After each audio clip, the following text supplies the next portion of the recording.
This will be a tutorial for headstand. So you may have been taught in previous practices or by teachers to have the thumbs by the ears and then draw a line up with the fingers, and then, you know, maybe you're here like balancing on your head. And that's kind of more on the crown of the head, and it can feel like the head is more spherically shaped, something like that. So that can be like wobbly, kind of like if you're on the crown, it can feel very unstable. So instead, we want to be more on the bregma, it's called.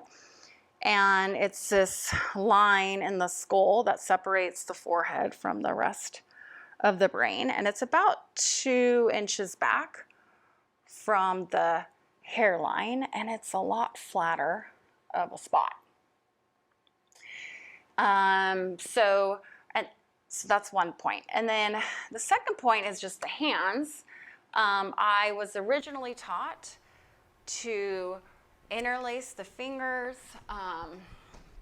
and then stack like one pinky behind the other, and then that hold like maybe like a hard-boiled egg or something in this little cup shape, and wrap all of that around the back of my head and kind of use that to balance. But we're going to try a different way, to where we interlace the fingers and we really zip these 2 first fingers together, and then the rest of the fingers interlace, and we make like a U shape. So it's not super flat and wide where it can wrap around the head. It's going to be more of a support for the back of the head, so that when it goes on the back of the head, it's here. Make sure you can see me. It's like here, and the heels of the hand are really supporting the back of the head versus grabbing and wrapping around the skull. This is acting as like kind of like a doorstop or something that's helping you maintain stability. Headstands also strengthen the front of the neck, and we want that because of poor posture and the way we typically sit. We bring this rounding into the cervical spine, and the cervical spine is meant to arch in like the lumbar spine. And we don't want to like flatten that curve out. But there's a ton of benefits to headstand. It can feel really heating, slows the aging process, reverses blood flow, gives the legs a little break, shifts our perspective, builds confidence. There's a lot of great reasons to invert. So you could also have a couple stages here to this. So we do our interlacing of the fingers. We zip those 2 fingers together, and then we make our U shape, and we stick that down a little bit in front of the wall, because the first thing that's going to hit the wall when we go into headstand is our butt. So if our hands are way up here, our butts stick out a little bit. So if we didn't have butts, great. You could have your fingers all the way up in the wall, but we don't. So we're going to keep the U shape here, and the hands are down on the mat, the forearms are down on the mat. We've got our knees bent, toes tucked. We can think about upper body alignment here by lifting the armpits toward the ears and then drawing the scapula together, melt the heart.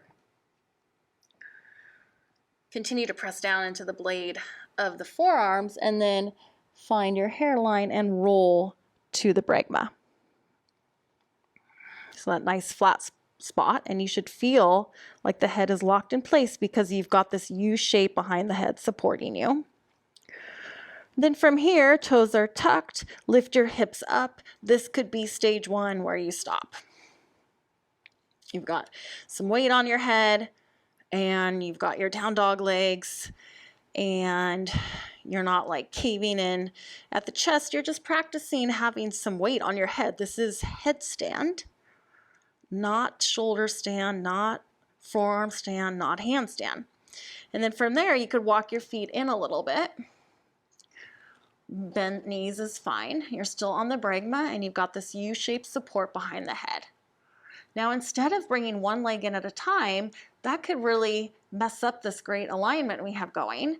So we want to try to get both knees toward the chest. Take a little bend in the knees.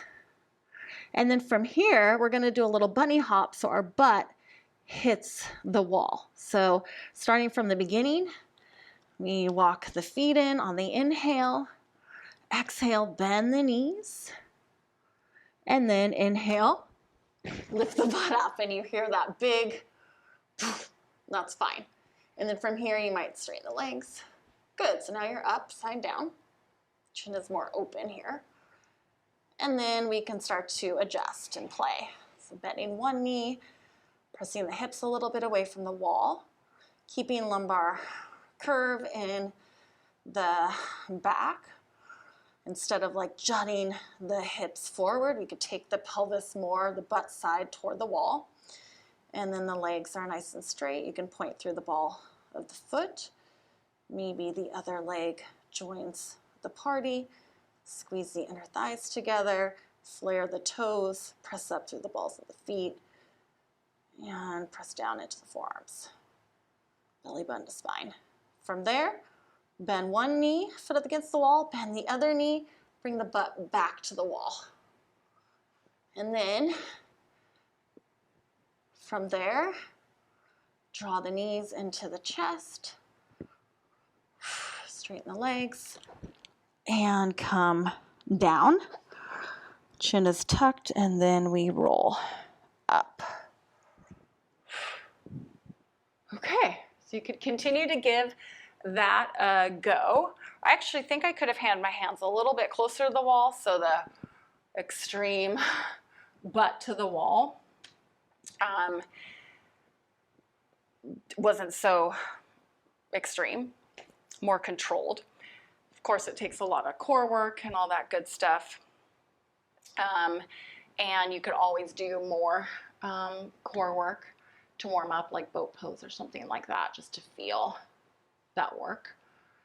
So just play it again and again. Let me know if you have any questions on this. And just remember, interlacing fingers.